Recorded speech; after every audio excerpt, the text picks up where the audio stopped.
gente boa. Olha só, antes de tudo, você veja aí se você é inscrito ou não nesse canal. Se não for, é só clicar, inscreva-se, toque no sininho, deixe o seu like. Não é por mim, eu realmente não tenho nem paciência para falar no assunto, é por causa do algoritmo. E quando você faz isso, ele projeta o nosso canal para um lugar melhor na plataforma. Então, se você quiser participar ajudando nisto, inscreva-se, clique no sininho, deixe o seu like. Eu terminei na semana passada, no nosso último encontro, fazendo uma pergunta: quem são os amigos de Jesus? Porque, como você sabe, eu já repeti milhares e milhares de vezes, mas há um problema cognitivo instalado nessas novas gerações. O pessoal tem olhos, mas não vê, tem ouvidos, mas não ouve, tem coração, mas não discerne. É um problema sério de natureza cognitiva que a gente enfrenta nas redes sociais, que é uma fábrica de imbecilização, de angústia apressada, de ansiedade irrefletida. Cada vez mais as pessoas estão ficando descerebradas, desalmadas, dessensibilizadas e vivendo uma profunda ignorância deliberada. Aparentemente, em alguns casos, parece uma ignorância deliberadamente proposital, porque a quantidade de coisas impensavelmente estúpidas que eu vejo, que eu ouço, a pessoa entra aqui, vê um post que eu faço e vê até o fim, em qualquer plataforma, ela fica toda encantada com o Evangelho. O problema é que a maioria não vê nada. Eles só querem ver se você usou uma imagem que é de IA. Eu não quero nem saber da IA, cara. A IA está aí para me servir. Eu não sou um jornalista, não estou tentando provar que alguma coisa é alguma coisa por causa de uma imagem da IA. Eu não sou divulgador de fake news. Aquilo é uma ilustração. Como Jesus ia contar uma parábola e os indivíduos imbecilizados de hoje iriam dizer: isso é só uma parábola, é como se fosse uma IA. É uma IA em palavras, é uma parábola para construir uma imagem. Mas você não consegue entender isso. Isso é ruim quando é fake news, quando é mentira distorcida da realidade que altera a conduta das pessoas. Mas uma ilustração que você ainda põe até na descrição do vídeo é IA, mas eu estou usando como ilustração, e ainda assim, nem a descrição do vídeo as pessoas leem. Você vê em que estado de morte cerebral, de descerebração, a maioria das pessoas vai ficando, e vai piorar muito, muito mais. Vai chegar uma hora que é muito melhor pregar para robôs, vão entender melhor você. Aliás, o site GPT me entende perfeitamente. Eu posso perguntar a meu respeito no site GPT qualquer coisa, que ele nunca me deu uma resposta errada a meu respeito. Ele me saca. Agora, meu Jesus, os quase humanos que aos milhares e milhões às vezes nos seguem não querem prestar atenção em nada que seja sério. A menos que eu viesse aqui, fizesse um concurso de arroto, um concurso de pum, um concurso de CC, um concurso de pinto, um concurso disso aí, ó. Porque parece que isso aqui tá feito, comentado, construído para patrocinar a idiotice. Eu espero que não seja esse o seu caso. Pega do início até aqui, esse ponto, Clarinha, recorta para jogar nas redes, porque eu estou cansado.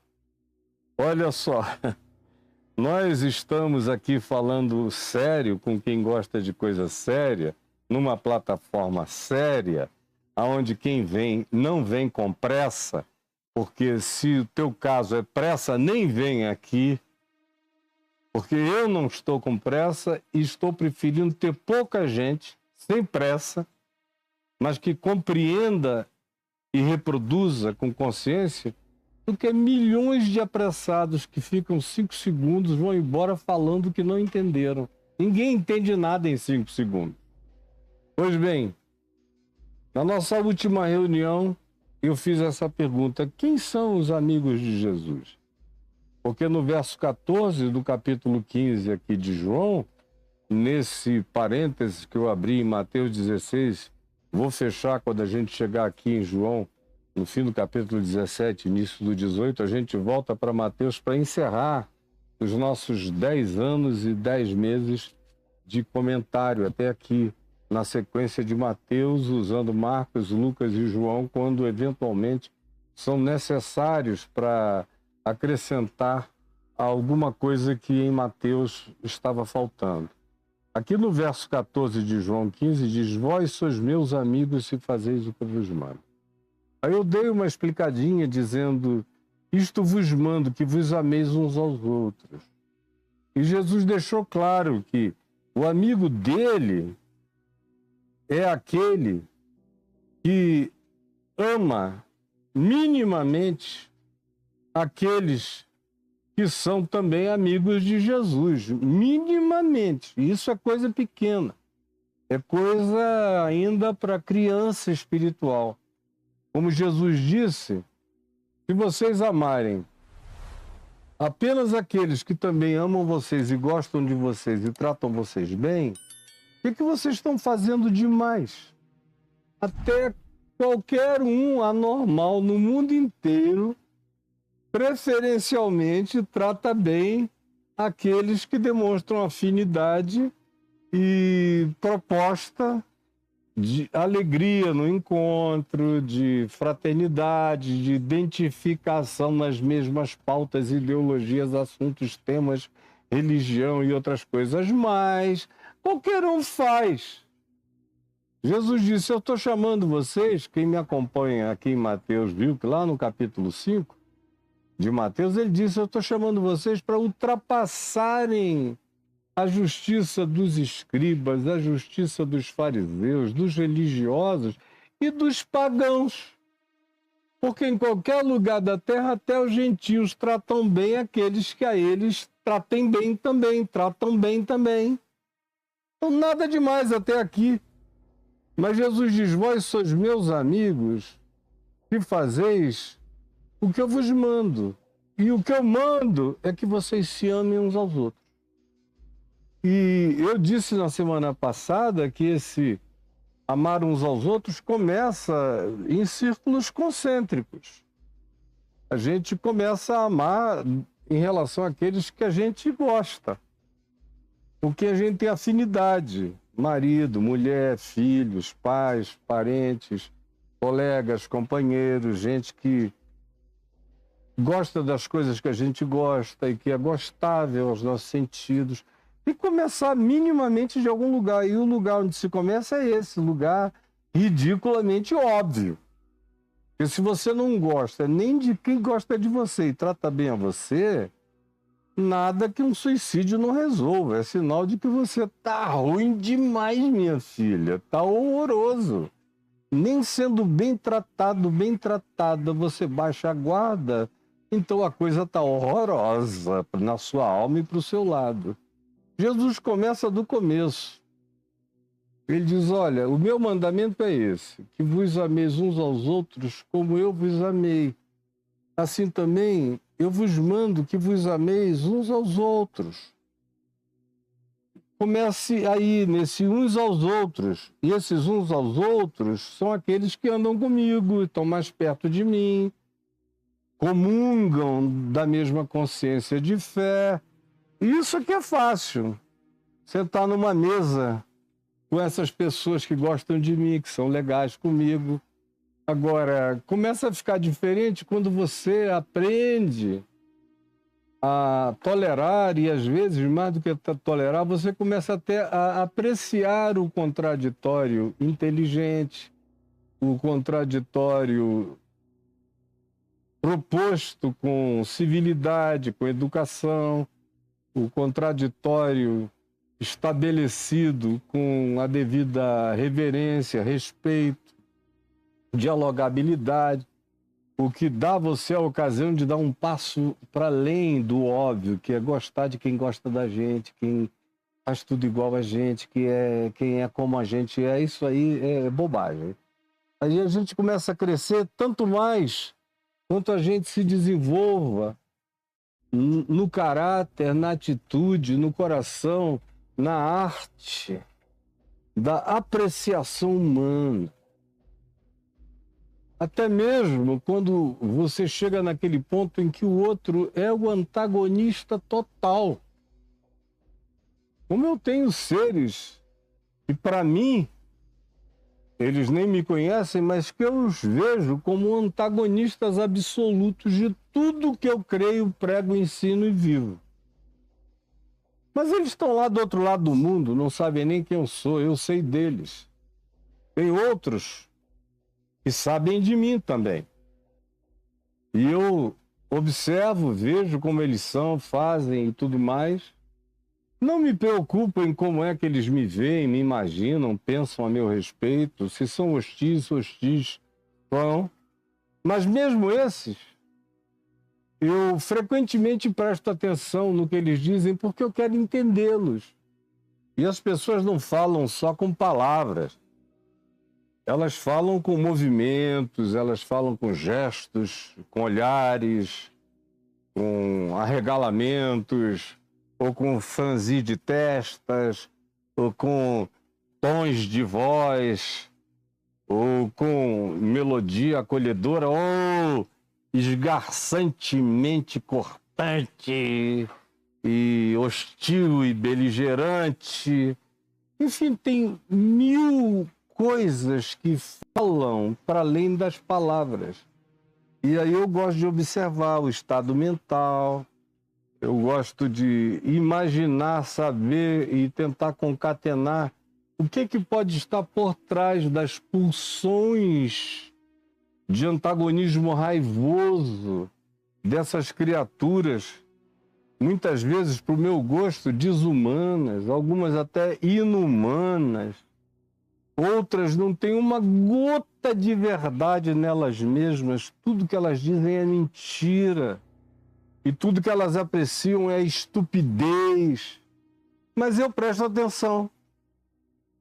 E quando eu começo a conhecer cada vez mais profundamente a vida da pessoa, a história, a biografia, e entender o que está por trás das pulsões, do pus da alma dessa pessoa, latejando esse derrame, essas lavas purulentas da vida, da boca, das palavras, dos atos, das atitudes dessas pessoas, não poucas vezes, eu fico até com muita compaixão mesmo. Quando eu entendo o drama daquela limitação, me dá compaixão. Digo, meu Deus, dificilmente essa pessoa poderia ter dado em outra coisa. Mas tem outras que eu vejo que tiveram tudo para dar certo, mas escolheram ser mais. Escolheram. Aí você as ama sabendo que não há muita esperança que possa vir dali. E que amor é esse? Eu já expliquei milhões de vezes, desculpem a palavra hiperbólica, milhões de vezes eu expliquei para vocês. Que é aquele amor que Jesus mandou que a gente pratique em relação ao inimigo, ao que nos obriga, ao que nos coage, ao que nos ofende, e que mesmo assim a gente ama sem gostar. Ama como uma atitude, ama porque aquilo tem a ver comigo e a minha relação com Deus. Não passa por ele, não passa por ela. Não é por causa dele, não é por causa dela, é por causa de quem eu sou diante de Deus e de quem Jesus é em mim. É que eu amo esses que me odeiam, que não gostam de mim, que trabalham contra mim, mas vão receber sempre a minha oração para que o coração deles, quem sabe, por um milagre, quem sabe, se quebrante e mude. Mas aqui Jesus está falando de gente que está de acordo. Vós sois meus amigos, se fazeis o que eu vos mando. Tem que estar em acordo com ele. E esse uns aos outros, imediato, no primeiro círculo concêntrico, relacional, tem a ver com aqueles que também confessam. Mesmo nome, mesma fé, ou quando não seja a confissão do mesmo nome, nem da mesma fé, na perspectiva de alguma estruturação, de algum arcabouço de pensamento, também é secundário, mas aqueles que praticam o amor, praticam as obras do amor, que são justiça, misericórdia, bondade, longanimidade, verdade, fidelidade, mansidão, domínio próprio, mesmo sem doutrinação nenhuma, ou sem saberem o nome de Jesus, ou sem serem cristãos, ou melhor ainda, quando nunca ouviram falar em cristianismo e fazem tudo isso de maneira pura, porque eles são assim. A esses também é fácil amar, muito fácil. Concordo, meu Deus. Eu vou procurar guerra com quem não é contra mim, como Jesus disse. Quem não é contra vós outros, preste atenção nisso. Jesus disse, quem não é contra vós outros, já é por vós outros. Então, se o cara não é contra mim, já está em meu favor. E eu não estou querendo provocar ninguém que, meu Deus, não trabalha contra mim, trabalha às vezes na mesma direção, só diz coisas diferentes em alguns aspectos. Ninguém tem que ser cópia um do outro. A proposta de Jesus não é uniformização, é unidade na diversidade, é uma diversidade que até aprecia a si própria. Porque em toda diversidade existe riqueza e qualificação de dons, talentos, olhares, prismas, percepções, tanto melhor quanto isso seja motivado por amor, porque por mais diferente que seja o ângulo da observação, preste atenção, o amor, todavia, cria uma convergência de prismas, uma convergência de ângulos, uma convergência de olhares. Por mais que a gente olhe de ângulos diferentes, quando a gente olha com amor, a gente encontra esse ponto de convergência, esse foco único, através do qual todo mundo que ama vê as mesmas coisas, ainda que com alguns aspectos interpretativos um tanto distintos, mas há um cerne, há um âmago de coincidência, de convergência, de commonness, de acordo. Amai-vos uns aos outros, como eu vos amei. E Jesus amou a pessoas com as quais ele não concordava em muitas coisas. A gente lê os evangelhos, ele está sempre advertindo algum discípulo, algum apóstolo, que vem com propostas mirabolantes, ou com perguntas patéticas, ou com desejos às vezes até indecentes, de quem é que é o maior entre nós, quem é que tem mais poder entre nós, quem é que vai ser mais glorificado, quem é aquele que tem mais proximidade de ti. Tudo isso é patético, é coisa de criança imatura, mas é o que tem. É o que temos para hoje, é o que temos tido de Jesus até aqui, e cada vez é o que teremos mais pioradamente. Mas graças a Deus existem alguns uns aos outros, em que a gente pelo menos encontra algum conforto. É por isso que você vem aqui até essa página, porque você encontra conforto aqui nesse canal. Tem alguma coisa que você nunca tinha ouvido, e quando você ouve, diz, meu Deus, era isso que eu sentia, eu só não sabia expressar. Aí devagar você vai me ouvindo, daqui a um tempo, sem saber, você começa a me amar. E eu, mesmo de longe, começo a amar aqueles que perseveram na continuidade. Eu vou vendo e vou identificando. Olha, essa pessoa está compreendendo, está amando, está junto. E os anos vão passando e vai cimentando essa convicção no coração. E na medida em que eu alimento a tua fé, a tua perseverança alimenta a minha alegria. Mas Jesus vai mais além do que isso. Quando ele diz, eu já não vos chamo os servos, porque o servo não sabe o que faz o seu senhor. Eu tenho vos chamado de amigos, porque com amigo a gente tem mais intimidade, porque tudo quanto eu ouvi do meu Pai eu vos tenho dado a conhecer. Eu não tenho revelação escondida de vocês. E isso acaba com toda essa história pentecostal de nova visão, nova revelação, novo mover, nova palavra de Deus. Tudo isso que vem carregado do novo, nova profecia, com coisas que a Bíblia não disse, mas que Jesus revelou nesses últimos dias. Isso aí é a fábrica de seitas que faz, é a fábrica de insanos, de loucos, de malucos, é que traz essas proposituras para vocês, mas não o Evangelho. Jesus ensina aqui, viu, Clarinha? Já tem algum tempo que eu estou dizendo isso, tem uns 3 minutos. Jesus ensina aqui que ele não tem revelação escondida para revelar depois para um grupo de profetas ou profetisas, ou de donos de igreja, propositores de um novo mover. Tudo isso é maligno, é diabólico, é enganador. E Jesus disse que era e que o seria. E você só embarca nessa se for muito ruim de coração e de entendimento. Sinceramente falando. Mas ele disse, eu não tenho revelação oculta. Eu não sou um líder gnóstico. Estou separando um grupo para eu dizer coisas que ninguém mais saiba. O que eu estou dizendo a vocês é para ser gritado da varanda.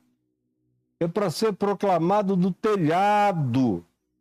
É para ser anunciado ao mundo inteiro e a todas as pessoas o que eu digo aqui no íntimo. É para vocês compartilharem um a um, como Paulo diz na segunda carta a Timóteo, no capítulo 2, no verso 2, que Paulo diz a Timóteo, o que eu estou te ensinando é para você pegar e passar para pessoas idôneas, que passem para outras pessoas idôneas, e de pessoas idôneas em pessoas idôneas, é que o Evangelho vai crescer e se esparramar qualitativamente no planeta, não é de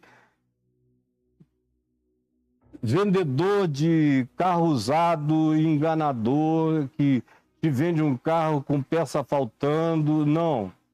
Não é de camelô para camelô, não é de enganador para enganador, não é de canalha a canalha, como acontece hoje em dia. Não, é de gente idônea para gente idônea. Gente leal, gente fiel, gente que compreende, gente amiga, gente séria, gente que não falsifica o que entendeu e que passa para os outros não alguma coisa que ela quer dizer que é sua, nova, e uma compreensão que só ela teve, não. Ela só está repetindo Jesus para os outros. E aí ele diz, tenho-vos chamado amigos, porque eu não tenho revelações guardadas para dar exclusivamente a um grupelho ali. Se auto-intitula de profetas. Não. O Evangelho é o que estava, Paulo diz, o Evangelho é o que estava oculto das gerações e que agora foi revelado pelo Espírito Santo aos apóstolos de Cristo para sua divulgação no mundo. É o que o apóstolo Paulo diz escrevendo aos Efésios. Agora, se você não quer nada com nada, em relação a você, eu estou malhando em ferro frio. Você tem minha permissão e até o meu estímulo para ir. Agora, quem quer, tem tudo o que precisa aqui. Não fostes vós que me escolhestes a mim. Essa é a primeira coisa que a gente tem que entender. Eu só sirvo para ser essa pessoa que carrega essa palavra se eu tiver a consciência de que eu tenho um chamado no meu coração. Eu ouvi uma voz, a voz de Deus, a voz do Espírito, a voz do Cristo eterno, mediante o Evangelho, ou segredar enternecedor do amor de Deus no meu ser, na unção do meu olhar, que vai se abrindo e que vai recebendo o colírio da graça para enxergar, para ver. Portanto, a primeira coisa que eu preciso saber é que não fui eu que falei, poxa, ele é o maior barato. Ó, gostei de ti, Jesus. Vou andar contigo agora, vou te fazer esse favor. Não há favor que você tenha a fazer a Jesus, meu filho, minha filha. Você está pensando que você está honrando a Jesus porque você chegou? Cara, é o contrário, gente. Não fostes vós que me escolhestes, nem que me vistes, nem que me percebestes, nem que me sacastes, nem que me quisestes. Na realidade, nenhum de nós queria, desejaria ou imaginaria uma paixão que nos vergasse e nos colocasse literalmente de quatro, de joelhos na presença do Eterno, em crescente concordância com a vontade dele, que não é construção de que profissãozinha eu vou seguir, com quem que eu vou casar, não, é a vontade dele manifesta com que tipo de gente eu me torno. Que tipo de ser humano é construído em mim? Não tem nada a ver com quem eu caso, nem tampouco com os filhos que eu gero, nem tampouco com quem gosta ou quem não gosta de mim. Tem a ver com quem eu sou diante de Jesus. Como é que esse amor que me tocou me transformou? Isso é que faz a diferença e esse é o único grande significado.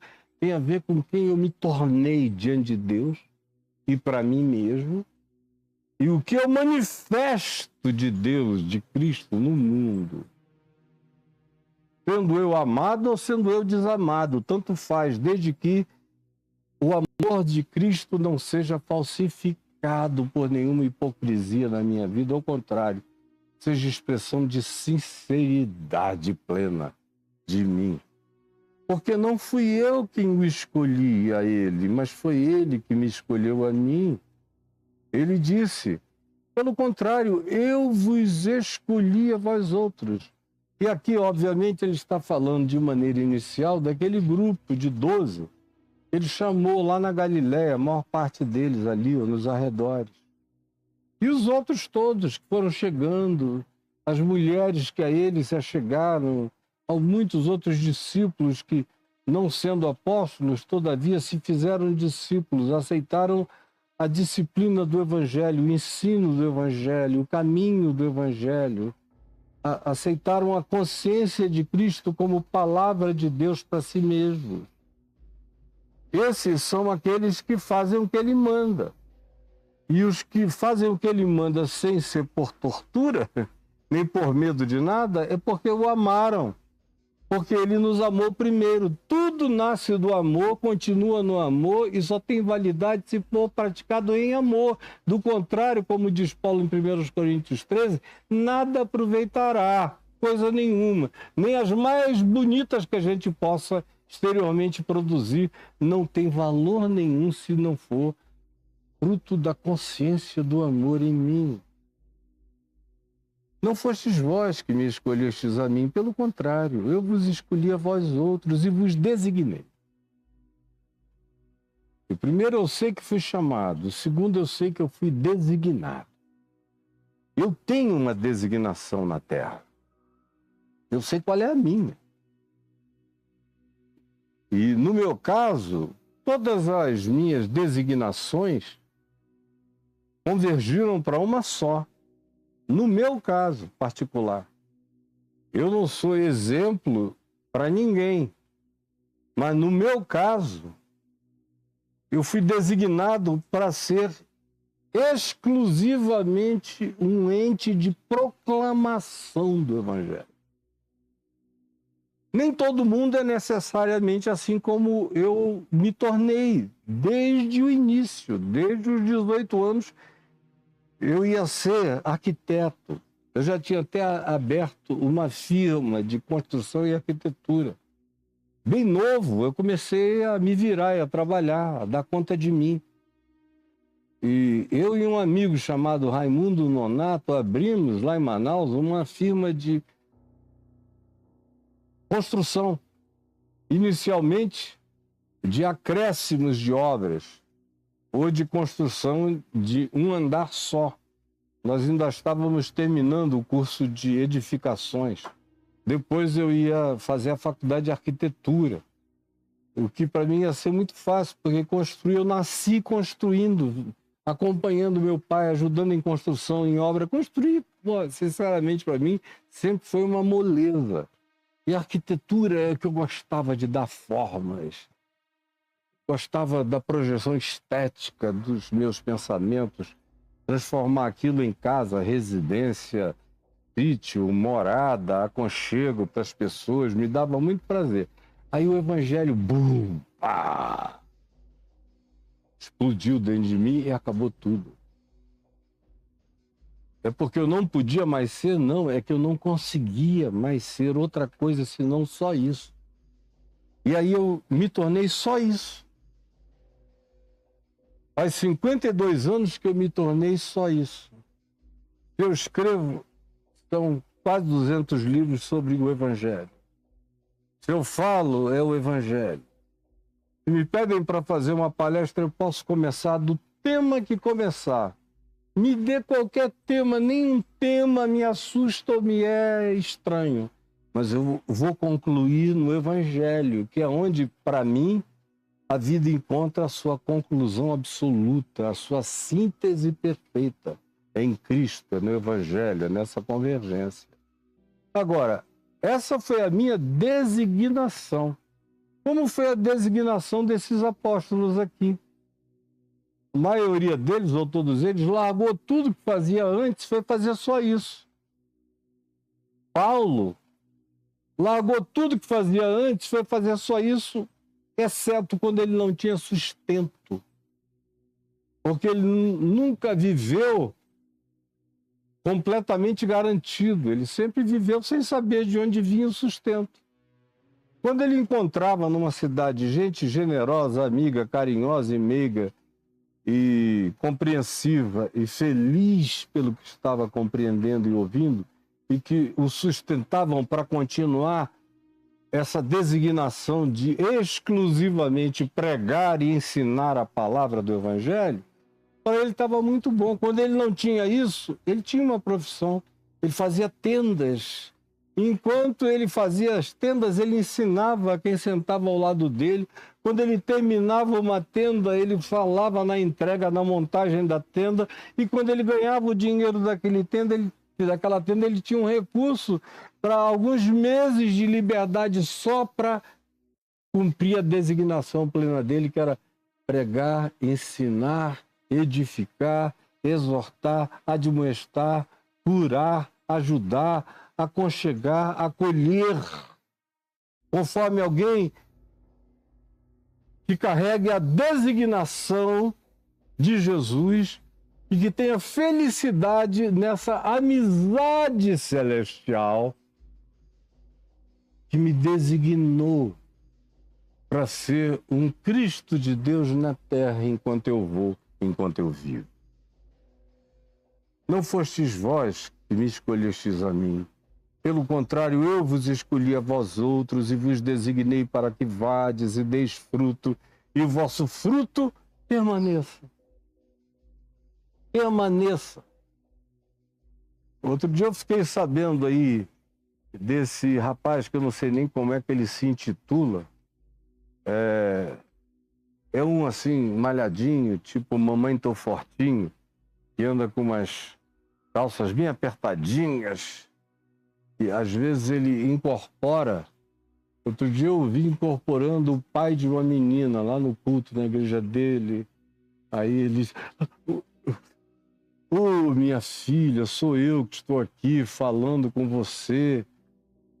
Eu não sei se ele se auto-intitula de apóstolo, profeta, pastor, evangelista, mas é desse meio aí, dessa doideira, dessa insanidade. Acho que o segundo nome dele é Sali, se eu não estou enganado. É um pobre rapaz enganando e sendo enganado. Chamou um amigo meu, oferecendo mundos e fundos para o meu amigo. Levou para ver aonde ele morava, com os carros que ele tinha, as mansões, a riqueza que ele em pouco tempo já juntou para ele. Aí falou para o meu amigo: eu preciso de você, porque você sabe mais do que eu. E lá nas minhas igrejas ninguém sabe nada. Eu também não sei nada. Eu só sei fazer o que eu faço. Hoje me mandaram um vídeo dele, ele estava lendo mão. Li fato a novela Vale Tudo, é ali com ele, não é com Odete Reutemann, é com esse cara, Vale Tudo. Ele estava lá, aqui tem uma linha que passa assim, que corta assim. E é lá, pastor, apóstolo, missionário, sei lá o quê, do Vale Tudo. Um cara sem critério, sem categoria de nada, um enganador, um falastrão perverso. Enganando aí as pessoas. Ainda tem gente que me pergunta assim: isso é verdade? Eu digo: ai, não, me tira o tubo, vocês não querem que eu fique por aqui, porque não dá. Meu Deus, quanto mais eu prego, mais assombração me aparece, e as assombrações não são espirituais, é de gente com a mente descerebrada, que já não entende nada. Pois bem, Jesus disse: eu vos designei para que vades e deis fruto. Por que eu mencionei esse rapaz? Porque ele falou para o meu amigo, a quem ele queria contratar por uma fábula, uma tentação. O rapaz até me ligou, né? Muito dinheiro. Eu falei: ó, se você quiser destruir sua alma, vá. Agora, se você quiser preservar sua alma, caia fora desse maluco. Porque isso é contagioso, destrói. É como um câncer. De acordo com o que Paulo diz, é um câncer. Essas vidas, palavras e ações dessas pessoas, Paulo diz, usando o nome de Himeneu e Fileto, que são como um câncer corrosivo, metástico, que vai engolindo, devorando tudo. E ele disse: eu preciso de alguém aqui para ver se o meu fruto permanece. Porque a única coisa que eu consigo arrancar é dinheiro, mas mesmo o pessoal que me dá dinheiro, depois eu procuro 2 meses depois, eles nunca mais voltam. Porque não é um fruto que permaneça. Uma vez eu ouvi o Edir Macedo me confidenciando que lá na igreja dele também era uma rodoviária. Tanto é que há 30 anos atrás, quando a gente teve conversas íntimas, eles tinham o mesmo número de pessoas que tem hoje, porque a rodoviária é grande, e a gente passando e gente saindo. E a porta dos fundos é tão larga quanto a porta de entrada, de modo que depois de 30 anos você vai ver a estatística do censo, é o mesmo número de pessoas que tinha no outro. Porque gira. Se esse povo fosse filho de um fruto permanente, de um evangelho permanente, de uma consciência permanente, eles estariam lá ainda. Os que se evadissem seriam a minoria, a maioria ficaria. Quando a palavra é verdadeira e encontra um coração sincero, esse fruto é permanente. A palavra verdadeira só não permanece no coração insincero. Que vem, como disse Jesus, quando a palavra começa a querer entrar no coração, encontra pedra, ou encontra espinho, ou vê que o cara não quis botar no centro da vida, botou na margem da existência, aí é roubada. Mas se cair no âmago do ser, a verdadeira palavra, quando encontra um coração sincero e verdadeiro, ela dá fruto e permanece. Eu tenho gente que encontra comigo por aí dizendo: eu estou te seguindo há 50 anos. E gente que já me apresenta os meus tataranetos na fé, que foram gerados por eles. E são milhares e milhões pelo país inteiro. E eu encontro gente até em outros países do mundo dizendo: eu me converti contigo há 40 anos. Estou firme aqui até hoje, porque a palavra verdadeira, quando encontra um coração sincero, ela permanece. Permanece, como Jesus disse. E o vosso fruto permaneça. E o fruto é o que eu dou, fruto do amor, e é o que eu reproduzo. Porque aquele que ouve e recebe de mim a semente verdadeira de Cristo Jesus, vai dar o fruto de Cristo Jesus. E nós vamos ser da mesma natureza, vamos ser ramos verdadeiros da mesma videira verdadeira, recebendo da mesma seiva, como a gente viu aqui no capítulo 15, dos ramos e da videira, como a gente está vendo. Tudo isso tem a ver com os ramos e a videira. Esse é o fruto que permanece quando recebe dessa seiva. E essa seiva é esse amor em fé. E que se estabelece como prática, a fim de que tudo quanto pedirdes ao Pai em meu nome, Ele vô-lo conceda.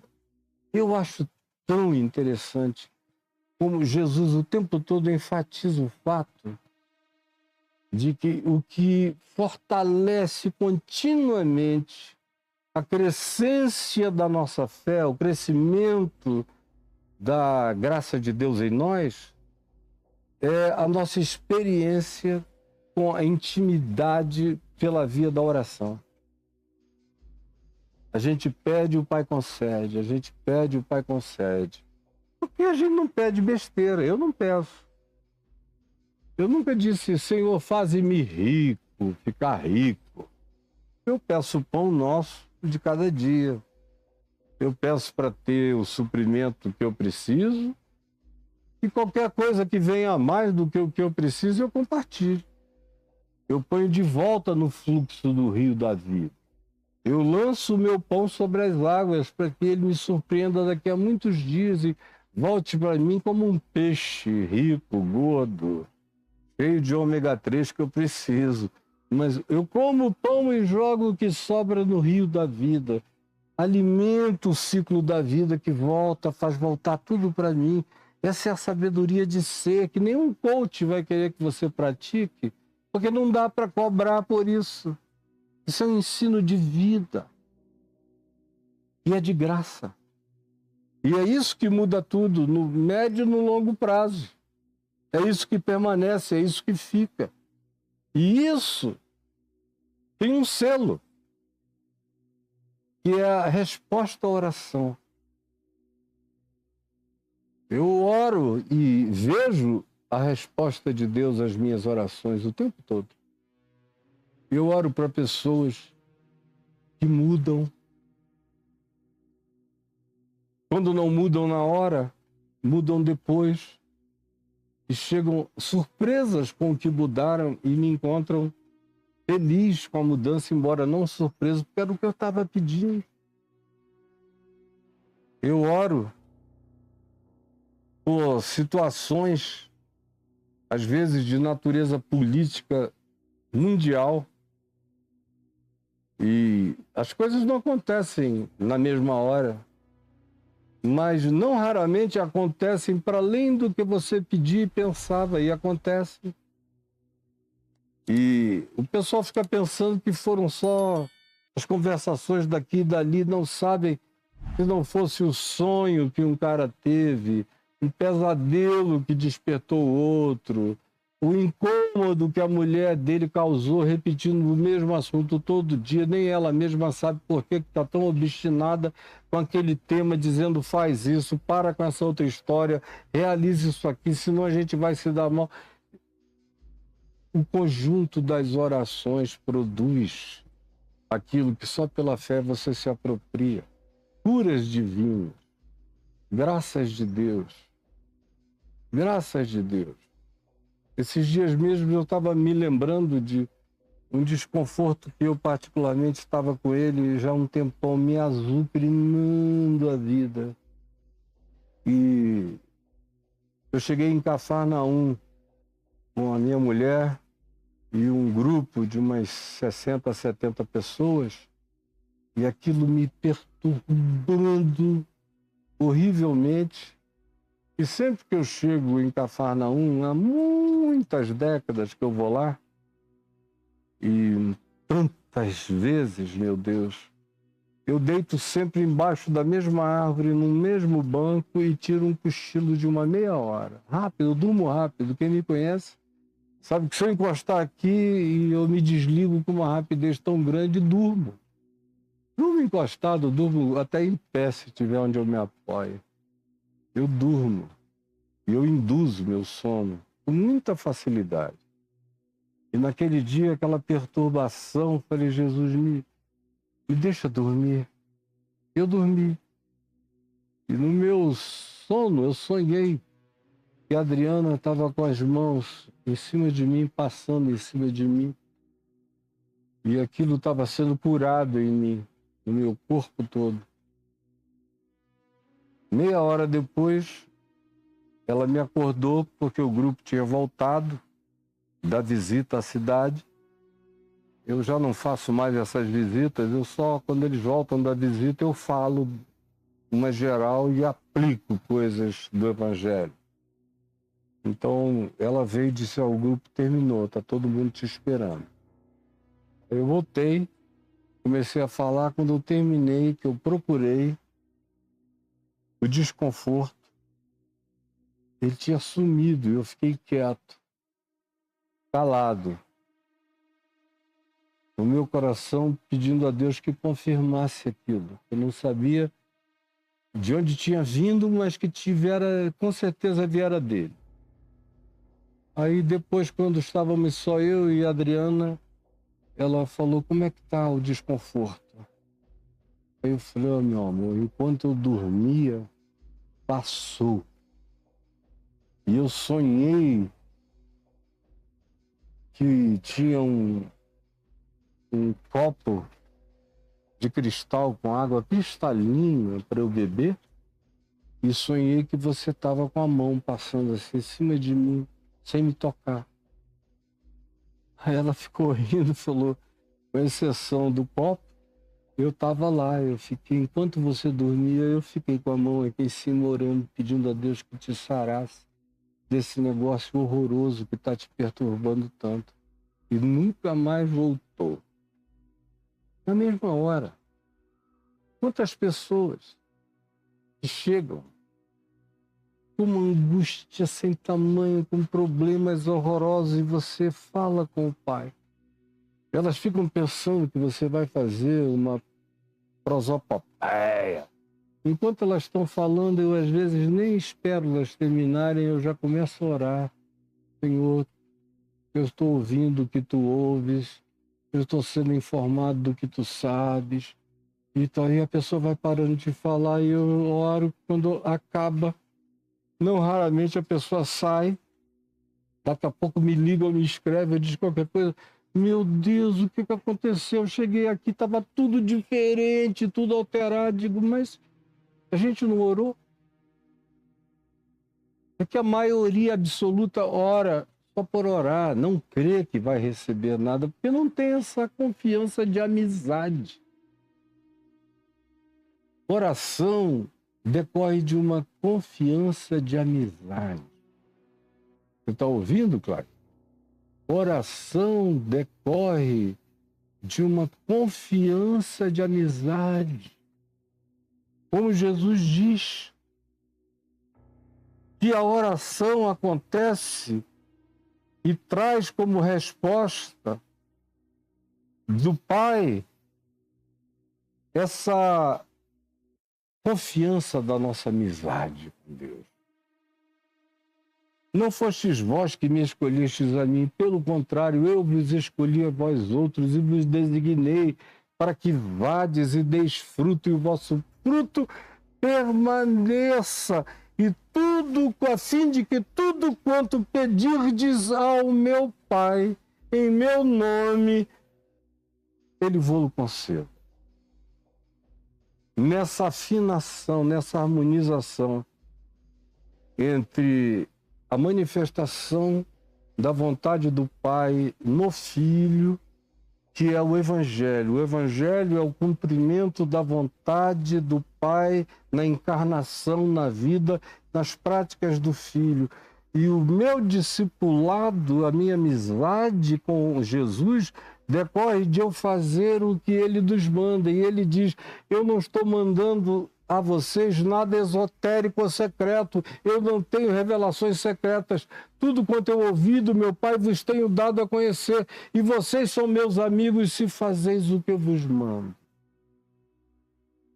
Quando a gente desenvolve essa amizade da obediência não penosa, serena, harmônica e que responde ao amor de Deus, a gente não ora absurdos e não pede absurdos e não tem temas absurdos, a gente pede sobre a vida. E tudo quanto a gente peça sobre o que faz sentido com a vida de Deus e com o sopro da vida de Deus em nosso favor, Ele nos concede. É assim que é. Isto vos mando. Que vos ameis uns aos outros, porque o amor uns pelos outros é o sinal de que vocês estão me obedecendo, porque o meu mandamento é esse, que vocês busquem se dar bem, que vivam bem, que sejam pacificadores e que pacifiquem e não compliquem a existência. Simplifiquem, na verdade, na sinceridade, no amor, na fidelidade, na sobriedade, no bom senso, na sabedoria, na esperança. É isso que faz da gente pessoas de bom trato, gente que se torna sal da terra e luz do mundo, e ramo frutuoso da videira, alimentando o planeta com a graça de Deus. Isto é o que Ele nos manda e é isso que Ele espera que a gente se torne. Aí Ele faz uma advertência. Preste atenção, todavia, e não fiquem chocados se vivendo assim, todavia, vocês receberem rejeição,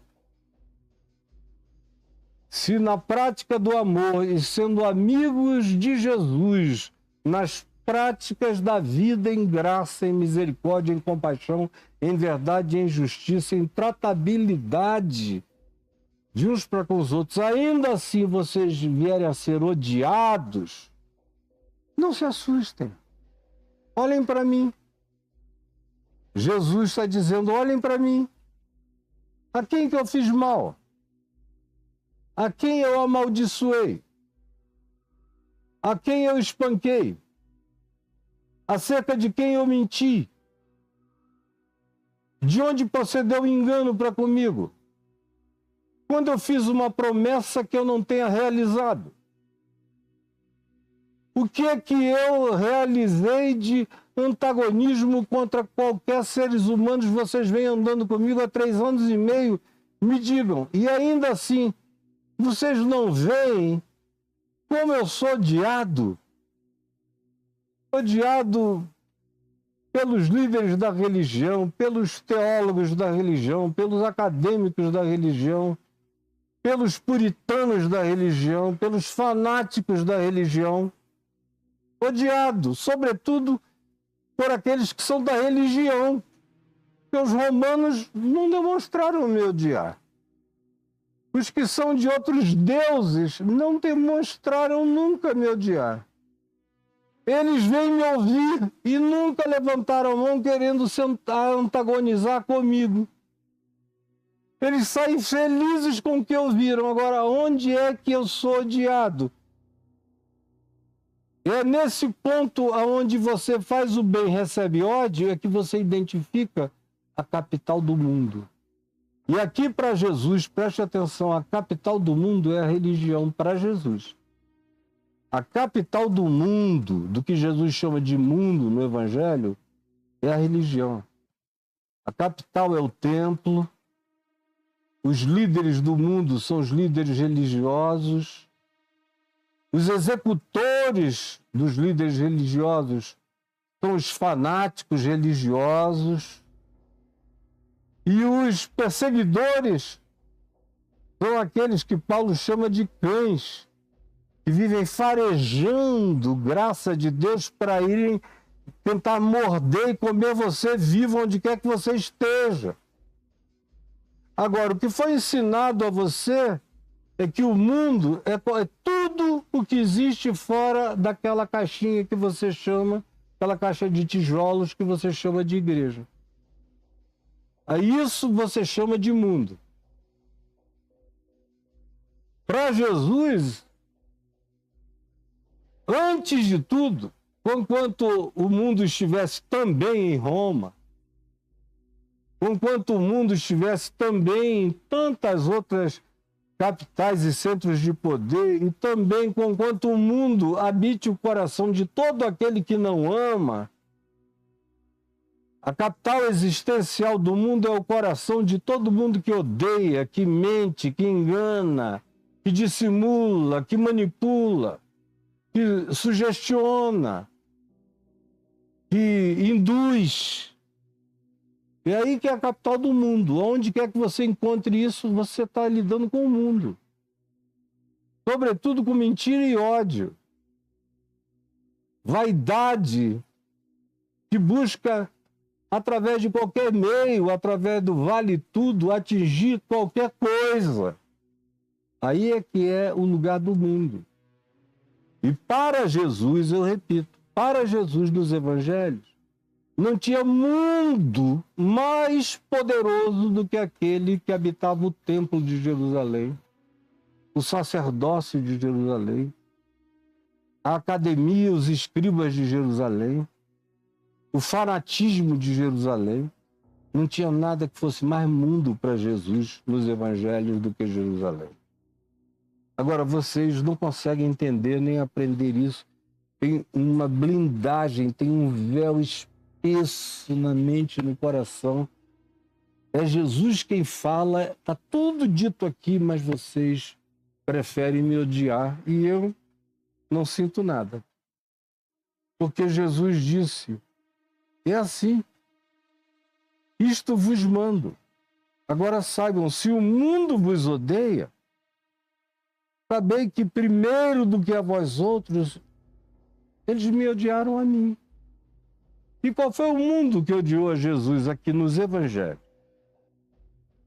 Foram os romanos que montaram e criaram legiões para cercarem Cafarnaum, a Galiléia, para liquidar Jesus? Não. Foi Pilatos, coitado, fez de tudo para que Jesus não fosse morto. Acabou que, por pressão política dos religiosos de Jerusalém, mesmo com a mulher dele pedindo não te envolvas com esse justo, ele acabou lavando as mãos e dizendo, olha, isso é com vocês, porque eu não consigo ver mal nenhum nele. A religião é onde está o maior centro de poder do mundo, porque é um poder exercido em nome de Deus. Tanto mais quanto seja exercido em nome de Deus, mais mundanamente feio e horroroso é, e mais gargalhantemente Satanás se assenta no seu trono de poder, no coração da religião, que opera em nome de um fatalismo elitista que diz nós somos os escolhidos de Deus. É aí que o mundo mais demoníaco tem a sua sede, o seu trono. Se fosseis do mundo, todavia, vocês falassem o que eles falam, enganassem como eles enganam, dessem preferência ao que eles amam mais, que é dinheiro, que é fama, que é poder, que é militarismo, que é esmagamento dos outros. Se vocês comprassem as mesmas pautas, se envolvessem e levantassem as mesmas bandeiras, o mundo amaria vocês. Mas porque toda vez que o mundo ouve vocês tem uma dissonância, porque a frequência de vocês não bate com a frequência deles, eles não conseguem nem entender o que vocês dizem. É como quem tenta sintonizar um rádio e não bota nunca na frequência certa, ouve só as margens. Já não gosto disso. Tenha medo de botar na frequência e ouvir com clareza e não ter mais desculpa para sua própria mentira. Eles preferem te rejeitar antes de te ouvir, te abominar antes de te verem e te repudiarem antes de te compreenderem. Porque é assim que funciona. Jesus disse, foi assim que me trataram, não esperem tratamento diferente. Nenhum de vocês, se vós fosseis, se eu fosse, por exemplo, um líder religioso, fazendo média religiosa, praticando camaleonismo religioso, falando só o que as pessoas querem que eu fale e querem ouvir, e ficando em cima do muro o tempo todo, sem nunca me definir, o mundo me amaria. Eu andaria com milhões e milhões e milhões atrás de mim, me aplaudindo e querendo me oferecer o Taj Mahal. Mas se você fala o Evangelho, a porta é estreita, o caminho é estreito, pequeno é o rebanho. Como Jesus disse em Lucas, ó pequenino rebanho, saibam que agradou ao meu Pai dar a vocês o seu reino, não a um grande rebanho, mas a um pequenino rebanho. O Evangelho nunca é feito de grandes multidões, o Evangelho é feito de qualidade de consciência. Se vós fosseis do mundo, o mundo amaria o que era seu. Como, todavia, não sois do mundo, pelo contrário, dele eu vos escolhi. Nesse caso aqui, específico, direto de Jesus, dele eu vos escolhi, tem a ver com o todo, com a perversão do sistema da sociedade humana. Os principais sistemas de perversão da sociedade humana são religião, política e mercado financeiro e militar. Sendo que da política decorre fortemente o mercado financeiro e militar e da religião também o mercado financeiro. Cada vez mais as coisas não se separam. Há uma convergência, são bestas que trabalham uma para alimentar a outra, de acordo com Apocalipse 12:13. Com processos de retroalimentação. Jesus diz, eu tirei vocês daí. Significa o quê? Que você não anda mais na geopolítica planetária? Não, ao contrário, eu sou o sal da terra, eu tenho que me meter. Agora, minha consciência não se rende, minha consciência não se entrega. Eu não digo amém para aquilo ao que Jesus não diz amém. Eu não digo assim seja para aquilo a que Jesus nunca propôs, ou que seja antagônico ao que Jesus propõe. Eu não digo a nada, mesmo que me seja entregue em nome de Deus, e que não seja coerente com o Evangelho de Jesus, eu repudio. E aí o mundo me odeia, a igreja me odeia, a religião me odeia. Os políticos, frequentemente, que querem alguém com alguma capacidade de disseminação de opinião ou formação de opinião, querem a adesão e não encontram a tua, ficam com raiva de você. Você sente a vibração deles de longe, mas Jesus diz, vai ser assim mesmo. Não tentem agradar. Busquem não viver para desagradar. Não comprem brigas desnecessárias. Combatam só o bom combate. O que não for bom combate, deixa passar. Mas o que for bom combate, não negocie. Se for perversão do que eu estou ensinando, não negocie. Agora, sabendo que o preço vai ser pago. E não fiquem arrependidos de nada. Como não sois do mundo, pelo contrário, dele vos escolhi e o mundo vos odiará. Normal. Aí ele diz, mas não se arrependam disso. Como eu encontro muitos líderes, supostos líderes religiosos arrependidos, que me dizem, alguns têm a coragem realmente franca de te dizer, Caio, eu cansei desse negócio. Cansei, eu já tentei ser um sincero pregador do evangelho, mas ninguém quer nada com isso não, então eu não tenho tempo a perder, estou indo. Eu ouço isso toda hora, ou tem outros que não falam, só manifestam que isso aconteceu neles. Aí é por isso que Jesus diz, não se arrependam de serem assim, de viverem assim. Não se arrependam dessa designação para a qual eu expressei e manifestei vocês na vida e no mundo. Lembrai-vos da palavra que eu vos disse. Não é o servo maior do que o seu senhor. Se me perseguiram a mim, também perseguirão a vós outros. Se guardaram a minha palavra, também guardarão a vossa. Mas sempre será a mesma qualidade de gente que vai rejeitar e a mesma qualidade de gente que vai aceitar. Você, pelos seus frutos, os conhece. Não esperem que espinheiros deem figos ou uvas. Não esperem, espinheiro dá espinho. Por outro lado, ramos da videira verdadeira dão fruto doce e bom. Ramos da figueira dão figo. Ramos da macieira dão maçãs. Ramos dos pés de morango dão morango. Cada um conforme a sua natureza. E vocês vão aprender a discerni-los pela natureza do que eles confessam, fazem, dizem, expressam, olham, designam para a vida. Se é mal, é porque isso procede do coração mal deles. Se é bom, aonde quer que esse bem se manifeste, podem ter certeza que ali tem gente boa. E frequentemente vocês vão encontrar gente muito boa fora de qualquer religião, dando fruto bom da vida, ao qual Jesus acolhe nos seus celeiros.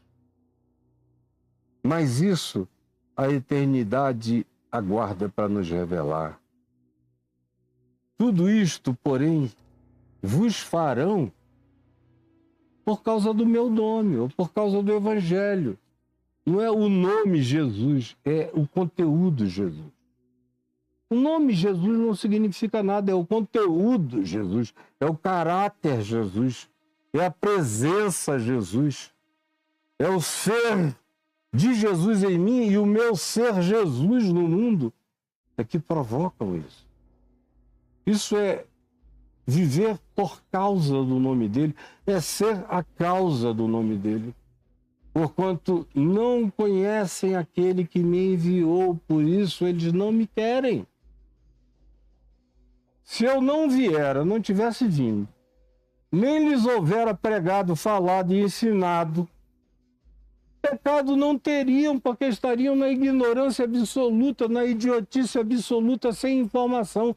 Agora, o problema da idiotice deles é que eles foram informados sobre ela.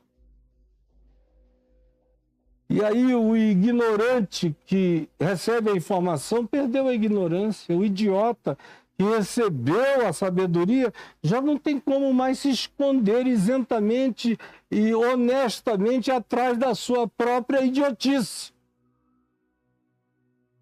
Você não tem mais desculpas. Você já ouviu, você sabe. Já era. Você só está refletindo no seu antagonismo o fato de que você não gosta do Evangelho de fato. De verdade, não gosta. Você gosta até de usar esse nome Jesus porque é uma máscara boa para certas coisas. Mas a vida de Cristo, o Evangelho de Cristo, desgosta você profunda e essencialmente. Então Jesus prossegue, eu vou ler até o final para terminar essa parte hoje. Eu não viera, nem lhes houvera falado, pecado não teriam, mas agora não tem mais desculpas para o seu pecado, porque eles ouviram, eles ficaram sabendo, eles rejeitaram. Quem me odeia, saibam todos, odeia também a meu Pai. Eu sou a expressão do amor do Pai, da verdade do Pai, da justiça do Pai, de como o Pai quer que os humanos vivam e tratem a existência e a criação. Mas tem gente que de fato odeia tudo que seja fruto do amor. Eles odeiam. Para eles é sinal de fraqueza. Gente forte é gente que tem ódio até o fim e que se vinga sem piedade. Esses são os fortes. O Jesus deles é uma espécie de Gengis Khan. Se eu não tivesse feito entre eles, todavia, obras tais, quais nenhum outro fez jamais, e eles viram, e eles ouviram, pecado não teriam. Mas agora, não somente eles têm visto, mas também, além de ver, eles têm odiado, tanto a mim quanto ao meu Pai. Querem me matar. E Jesus está falando isso para sair depois de algum tempo dali daquele lugar, em alguma hora ou duas, para ser morto. Agora eles estão aqui querendo me matar. Quem me odeia, odeia também a meu Pai. Se eu não tivesse feito entre eles tais olhos pecadores, mas agora eles querem me matar, porque eles me odeiam tanto a mim quanto ao meu Pai. Isso, porém, é para que se cumpra a palavra escrita na lei deles, no Velho Testamento deles, na sua lei, como diz Jesus. Que não é a de Jesus, é a deles. Odiaram-me sem motivo. Nenhum motivo. Quanto mais eu faço bem, mais eles desgostam de mim. Quando, porém, vier o Consolador, que eu vos enviarei da parte do Pai, o Espírito da verdade que dele procede, esse dará testemunho de mim. E vós também testemunhareis, porque estás comigo desde o princípio. O Espírito Santo vai falar o que eu falo, o que é meu. Vai dar testemunho de mim no mundo. E vai dar testemunho a vocês e também vai falar através de vocês. Vocês não serão os únicos porta-vozes, vocês também serão. Mas o Espírito Santo é vivo e fala de si mesmo e fala de mim onde ele quer, como ele quer e para quem ele quer, com vocês ou sem vocês. O privilégio de vocês é participarem, não falsificando o meu amor, a minha palavra, o meu evangelho, a minha verdade. Em nome de Jesus. Senhor, permite que essas palavras tenham chegado ao coração de alguém, de alguns, nesse tempo tão horroroso, tão difícil, onde tudo que as pessoas querem é mentira, é engano, é falácia, é idiotice. Tem compaixão desse tempo e dessa hora e do estado mental reprovável no qual a maioria das pessoas está vivendo. Tem compaixão. É o que eu te imploro. Em teu nome, Jesus. Amém. Olha aqui para mim. Hoje eu vou parar por aqui. Eu quero só que você não deixe de dar uma passada lá pelos meus cursos. Meus cursos estão aí no caiofabio.com.br/cursos. Você escreveu e apertou o Enter, você cai aí nos cursos. Em todos esses cursos, dentro de cada um deles tem um vídeo meu explicando o que eu entrego, e tem um curso novo que eu estou oferecendo agora, chamado O Poder dos Salmos. Está aí no mesmo ambiente, caiofabio.com.br/cursos. Vá lá, peça qualquer dos cursos e também o Poder dos Salmos, que é o mais recente, e vai dar e fazer uma diferença enorme, vai dar uma força imensa e fazer uma diferença extraordinária na sua vida. É o que eu desejo de bem e de bom para todos nós no dia de hoje, em nome de Jesus.